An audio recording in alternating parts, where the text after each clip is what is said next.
So more strategy, more spiritual warfare. I was just out preaching, that's why I have the mic on. And the little speaker he is. So the theme of the video or whatever is to explain some spiritual tactics of your enemy.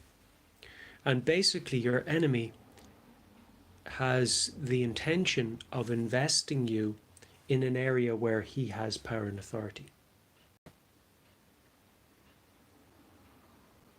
Because he cannot extend himself beyond his lawful or legal remit.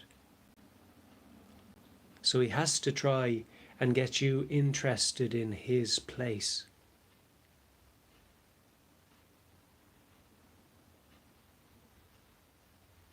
Which is basically baiting you to the trap. So how that looks is, it starts when you're a child, it's Paw Patrol, it's astronauts, it's all of the things which are principally intended by the devil to interest you in that which he has control over. Transformers,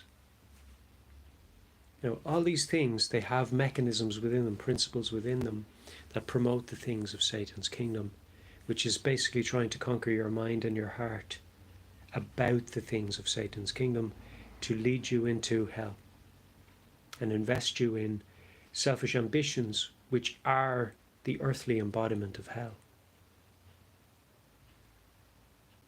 So hell has learned to manifest itself in ways which are, I would say, less obvious in earth, which appear to be more good than bad, which appear to be rational and reasonable given the circumstances and all of those things, but are principally designs of hell or Satan, which are strewn around the earth like franchises to prevent certain things which are conducive to mankind prospering without the need for the devil. So anything that is conducive to mankind prospering without the need for Satan and his kingdom is something that is shunned and worked against fundamentally and continually in the world. All they had to do was infiltrate countries by conquering the finance systems and the governments. So first you conquer the financial systems, you conquer the government after. And then once you get into positions in government, now you have a tie with the financial systems, which gives you control over the people, their habits, where they go to seek help, etc., etc. You already have those as a mainstay for in government. And therefore you have more control and say on the outcomes. And that's essentially what they've been working towards, the fake Jews, the synagogue of Satan, those who say they're Jews and they're not, but are a synagogue of Satan, the Bible says. These are people who are fundamentally opposed to the constitutions within which they serve, or under which they serve the people. In other words, the governments are supposed to obey the constitution that the people give them, and procedurally and principally and morally implement that which the people have decided is the right way forward. Now, to wrongfully propose something for referendum which can and should never be removed from the Constitution is a felony. But they create legislature around it to say, oh no, this isn't against the law. You just simplify and you say it's the little boy with the cookie jar. Mommy didn't say I couldn't have a cookie. Or when Mommy comes, you can't slap me. So they're always trying to create distance between their crime and the reprimand that comes as a result, trying to get away from the sheriff. So in this case, the sheriff is the people of Ireland, because it's a democracy and it's a parliamentary democracy which requires the public to vote on changes.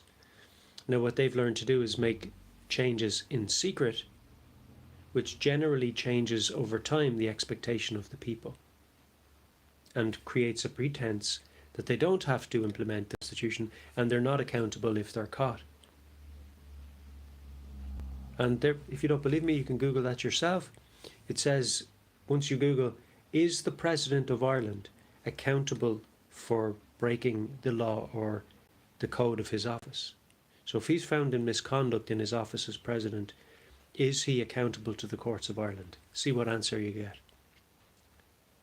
And currently they're pretending that there's legislation in existence which tells the President of Ireland that he's not accountable for misconduct to the courts or before the courts of Ireland. So that if he's found in misconduct, which is effectively breaking the law, that he's not answerable to the arm of justice, the courts, which effectively presents him as a warlord. Why? Because he's both head of the Defence Forces and custodian of the Constitution. If he's not checking the constitutionality of legislation, he's basically creating any tyrannical diktat he wants. And the pretense is that it's democratically brought forward before a voting populace, when in actuality it is preconditioned, groomed into the people through media prior to the bringing of the referendum, which is fundamentally an unlawful act. Because, for example, pro-abortion legislation, which pretends to remove the right to life of the preborn baby in the womb and the protections and preservations therewith, was brought before the Irish people against the law. Why? Because the right to life is one imprescriptible, which means it can never be brought for referendum, because imprescriptible means it can be never taken out of the law or the Constitution.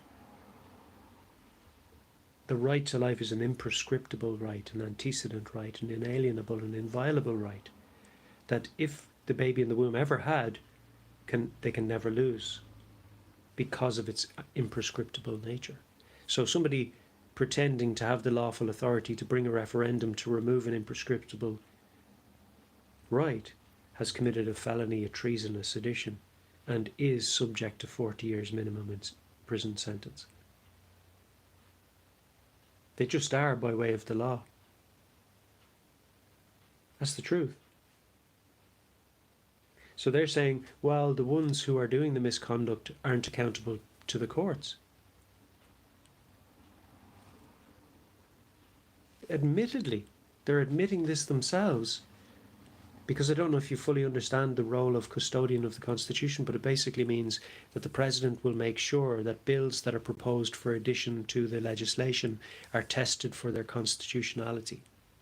Because you cannot be custodian of the Constitution, which is to uphold and implement and preserve and enforce both the Constitution and the law in Ireland, as the Article 25 oath of the President outlines and depicts.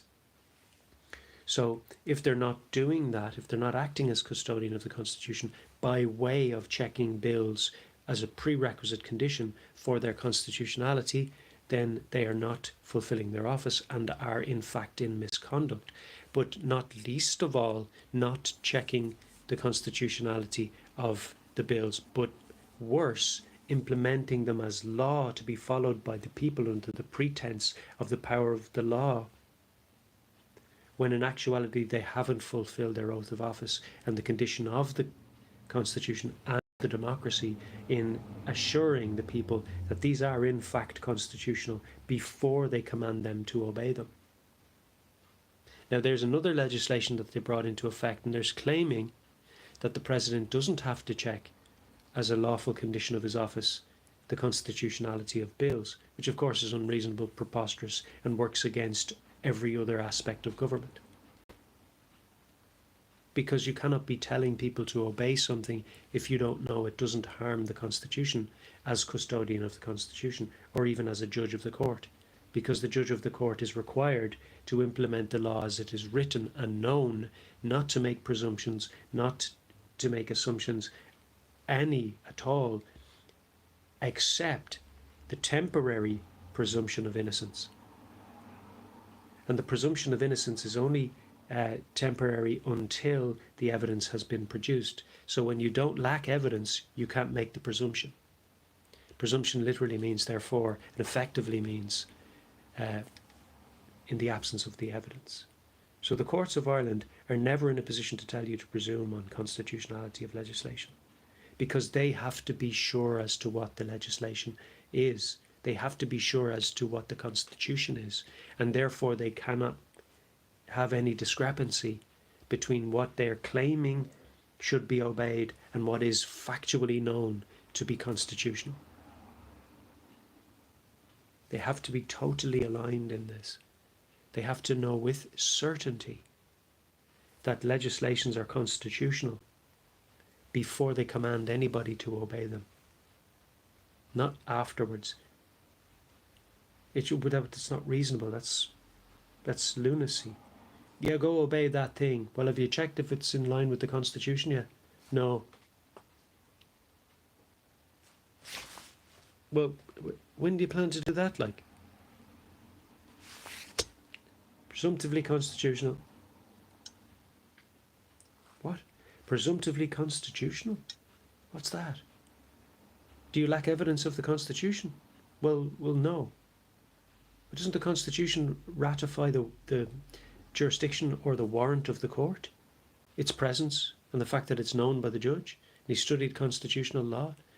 And so did the president and the legislator and everybody involved in that process. They've all studied constitutional law? Yes. So it's not unknown to them? No. And they have access to it? Yes. And they have faculty to interpret it? Yes. Barristers at law, the president himself, solicitors, everybody, even the guards have to know the Constitution to an extent. Well, so we never lack evidence of the Constitution. In effect, no, we don't, because the Constitution has to be present and known, because that's the only way something can be present, realistically. I mean, if you have a book in a room and nobody knows the contents of it, is it really in the room?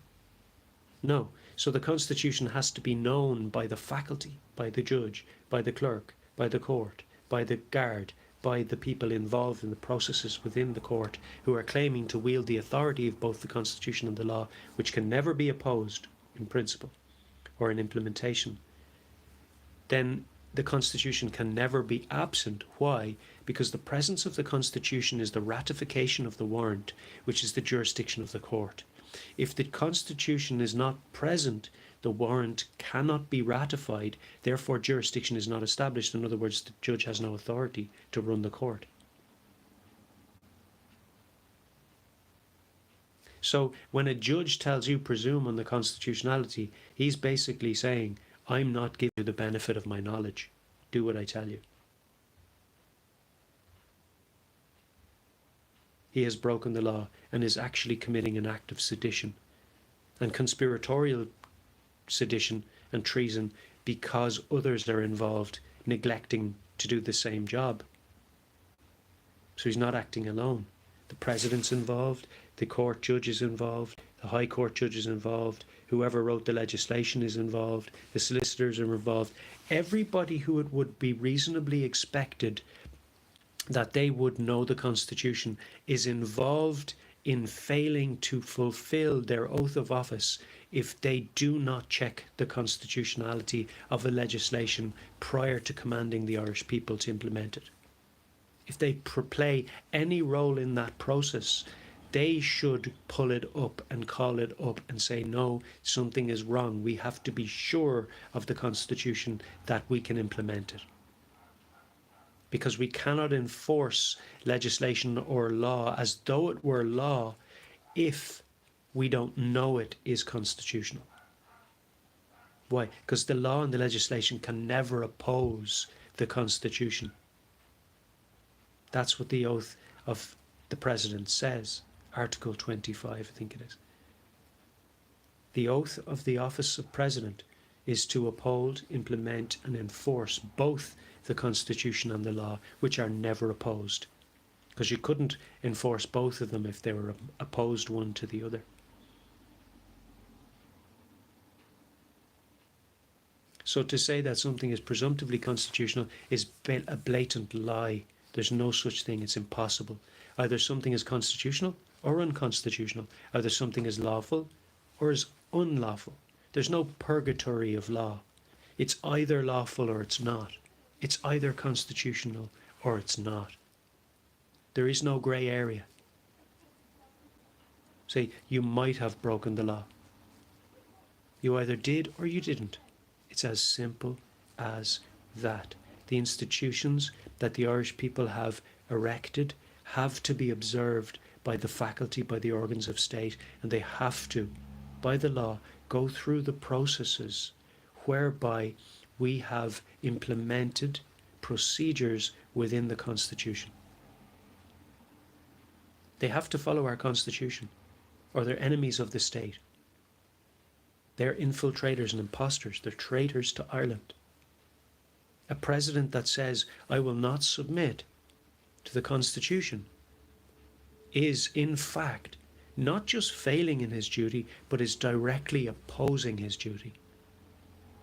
By occupying an office and failing to implement it, he has compromised the national security and the common good of the land, where he takes his salary and wages from, which is the ultimate crime, the ultimate insult to a nation.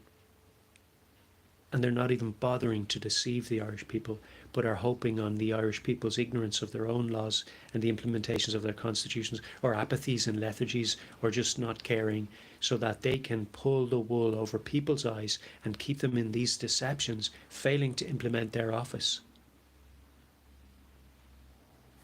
And we're talking, this is punishable by at least 40 years in prison. This is big stuff. This is treason and sedition. Sedition is the effective overthrow of a government. It doesn't have to be done by the gun or the sword. It can be done by the quill and the word. And it's not being done lawfully, I assure you. And I speak about this regularly in public, and the condition of my engaging of my freedom of expression that I set is that I will tell the truth, and in any part where you can tell me that I have spoken incorrectly, I promise to never speak on it again. So I'm calling people, if they can, to prove what I've said is incorrect, and if they can prove it, then I will step down from this directive. But they won't be able to prove it, I'm sure of that, because I've educated myself on this matter. And I'm not asking you to take my word for it, I'm asking you to investigate it yourself. If you Google it right now and say, if the President of Ireland is found in misconduct, is he answerable to the courts? What happens if the President breaks the law or doesn't fulfill his oath of office? And they will tell you the President, if found in misconduct, cannot be held accountable to the courts. That's like the little boy with his hand in the cookie jar telling you you can't slap him for taking a cookie when he was told not to.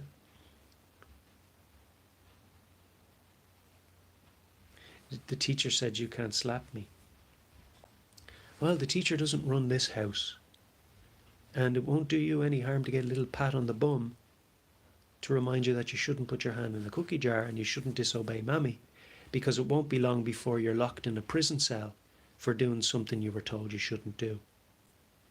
Better to give you a little red bum now than you get shanked in the corridors of Clover Hill Prison. And now we have presidents of Ireland behaving like little children that are testing the parameters and the rules of the land to the absolute detriment of the country and the rights, the upholding of the rights of the Irish people. They're committing grand larcenies. They're committing felonies left, right and centre. They're committing crimes against humanity in pro-abortion legislation, where the right to life of the preborn baby is being pretended to have been removed. They are pretending that they have removed the right to life of the preborn baby, which is an imprescriptible right. The right to life is imprescriptible. Do you know what that means? It means that it can never be taken out of the writing. It can never be taken out of the law. And the main reason for that is because it pre-existed the law. America talks about these types of rights as self-evident rights. Self-evident rights are God-given rights. They're not given to you by the country of Ireland, so they cannot be taken by the country of Ireland. So the imprescriptible right to life, even though it's preserved by the country of Ireland, cannot be taken away from you. It's protected by the country of Ireland, but they didn't give it to you. So they cannot take something that isn't theirs. They cannot take something that they didn't bestow. The imprescriptible right to life of the preborn baby is imprescriptible. That definitively and categorically means, by definition, that you cannot bring a referendum to remove it. So whoever brought the referendum committed high treason.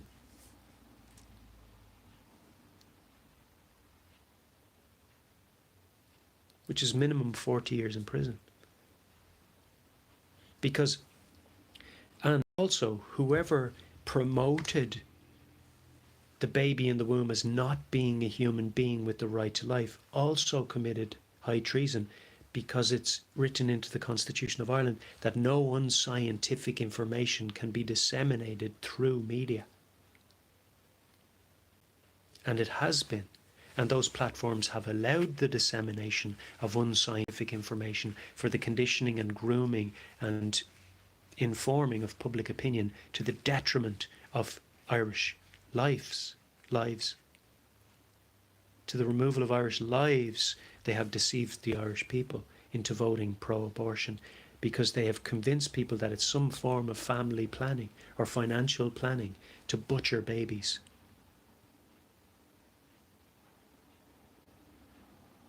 Now, the unreasonable bringing of debate in the way of, well, what if a 13-year-old gets raped, or a 12-year-old or a 10-year-old? What then? Should that woman have to look at the child of the man who raped her all her life? Hold on a second. That child is hers, one way or the other. A lot of women have been raped, and some women have had their babies, and those babies are their best friends. Irrespective of what their dad did, you don't kill a baby for the crimes of their father. That's preposterous. You don't kill a child for the difficulties and anguish of their parent. The child is innocent.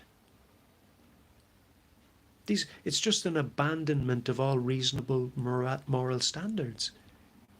To even propose these things on media should be against the law, and is. Because this is not reasonable thought. This is insanity. If we don't take little Timmy, the 1-year-old, to the guillotine because his dad robbed the bank, you don't take a rapist's child to the knife or the syringe to execute them because their father was a rapist or their dad was a rapist. No, it's not about the baby, it's about the mother. No, it's not about the mother. The mother's right to life is not in question here, it's the baby's. So what they do is they shift the focus whenever you're going to deal with the issue they've raised. They just keep shifting the focus so that the issue isn't dealt with. They're just running rings around you. So they come with a combination of strawman arguments to keep you going in circles, so that the listener thinks you're being refuted because you haven't been able to make your point. And then the programmer keeps siding with the one who's running rings around you with strawman arguments. And that is a misuse of media to the detriment of the listener and their worldview. The right to life is imprescriptible. Unless you think we can bring a referendum to have you killed, can we? Do you think we can bring a referendum to vote on whether we should kill you or not? Would that be in keeping with the Constitution of Ireland and your right to life? That's how preposterous pro-abortion referendum was. So these people not only abandoned humanity and their own moral fabrics and their own conscience, but are actively committing crimes against humanity in promoting the slaughter of baby in the womb, when they haven't honoured the definition of life, but have constantly alluded to the fact that because a baby is a fetus, that they are not a human. Because if they are a human and living, they have the right to life. It's that simple. Now, how do we quantify the right to life? How do we know when somebody's living or they're not living? The Bible says it, and science agrees.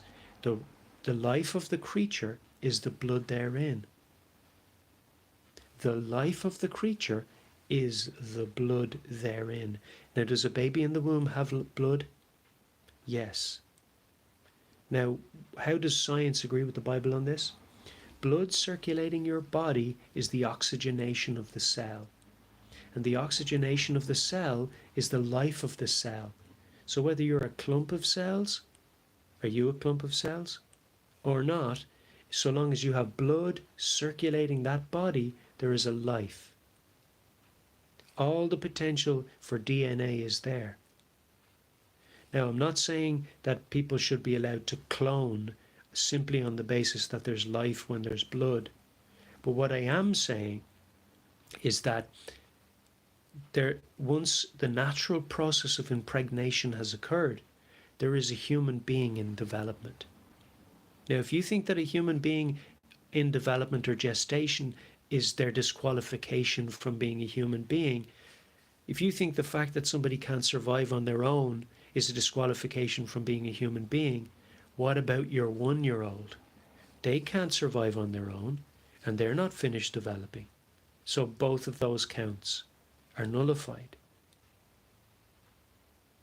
principally and logically. Now, if you think that somebody should be killed for the crime of their father, well, then maybe you might agree that a baby should be slaughtered because their dad was a rapist. If you think it's a good idea to cut open a rape victim and slaughter their baby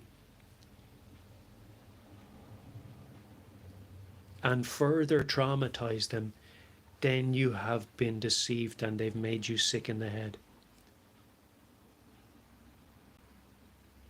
They have conditioned you and desensitized you by their lies. Think logically about the principles of what they're speaking, and you will see that pro-abortion is infanticide. It is disgusting murder of babies for convenience and financial gain. Now, if you say, no, it's for financial lack, well, then the Constitution has been opposed. It says under the Constitution of Ireland, the government must endeavour to ensure that it never be as a result of economic necessity or lack of money that a woman leaves the house and goes to work. That tells us that the government has to facilitate the birthing and raising of children in Ireland financially. Now, of course, it's preferable that a breadwinning man would do so, but in the absence of that, it is the sole responsibility of the Irish government to financially facilitate young pregnant women, especially rape victims, not least of all.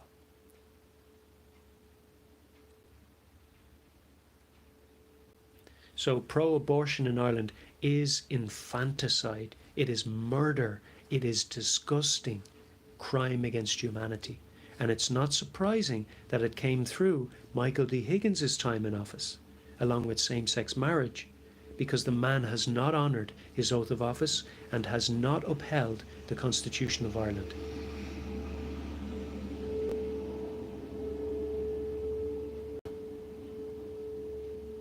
And we must expose this, and we must oppose this as the Irish people, because we will not see our babies murdered by sick men for financial lack when our Constitution has been written to prevent such outcomes.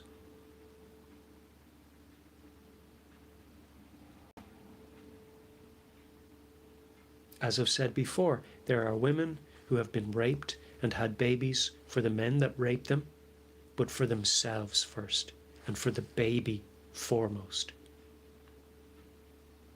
and have become best friends with their daughters or their sons.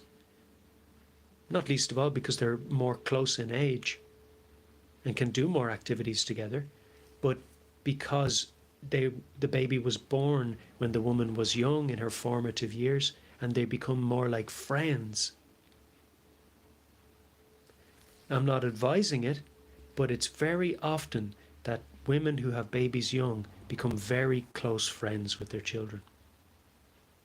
Now, you ask them when those babies are 10, do you think it would have been a good idea to kill your baby when you were pregnant with them?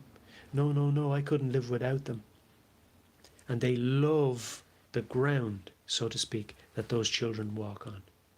Who are we, as the Irish voting populace, to play God in this? You do not kill a baby for the crime of its father. And you don't traumatize a rape victim by killing their child.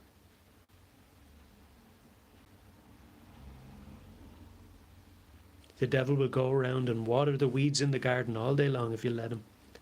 But it's time we started to water the blossoms and support life.